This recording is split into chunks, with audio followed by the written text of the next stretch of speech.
Handa ka na ba ngayong pasukan? Pero bago yan, mag-brigada eskwela muna tayo. Ako si Ma'am Myra na isang maestra. Actually, sa Lunes pa, June 9 ang start ng brigada eskwela para sa school year 2025-2026. Pero ako at mga magulang na mababait at masisipag ng mga magiging eskwela ko ay hindi na paawat. Aba, game ako dyan. Ayon sa Department of Education sa pangunguna ni Secretary Sani Angara, ang tema ng Brigada Eskwela ngayong 2025 ay sama-sama para sa bayang bumabasa. Ano nga ba ang Brigada Eskwela? Ito ay isang taunang programa ng Department of Education sa Pilipinas na karaniwang isinasagawa bago magsimula ang pasukan.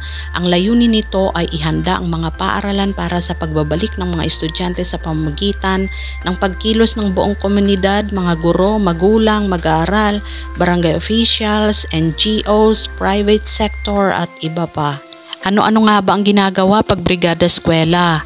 Paglilinis ng silid-aralan, paggugupit ng damo, pag-aayos ng mga sirang upuan, pagbibigay ng donasyon gaya ng pintura, mga gamit panlinis, walis tingting, pagpipintura, pagsasagawa ng orientation, pagtutulungan ng komunidad upang mapabuti ang kalagayan ng paaralan at matyak ang kaligtasan ng mga mag-aaral.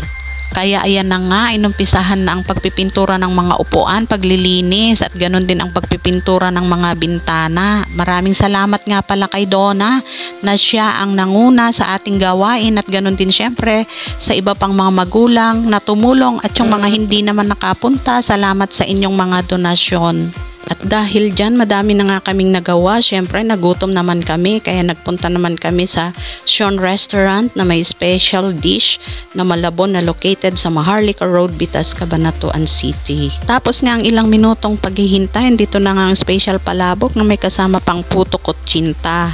At bumalik na nga kami uli sa school at sininop na ang mga pininturahang upuan, pero subalit datapot hindi pa kami tapos sa lahat ng pagsisinop, kaya babalikan namin ulit sa Lunes. Maraming salamat, hanggang dito na lang, follow for more. Bye!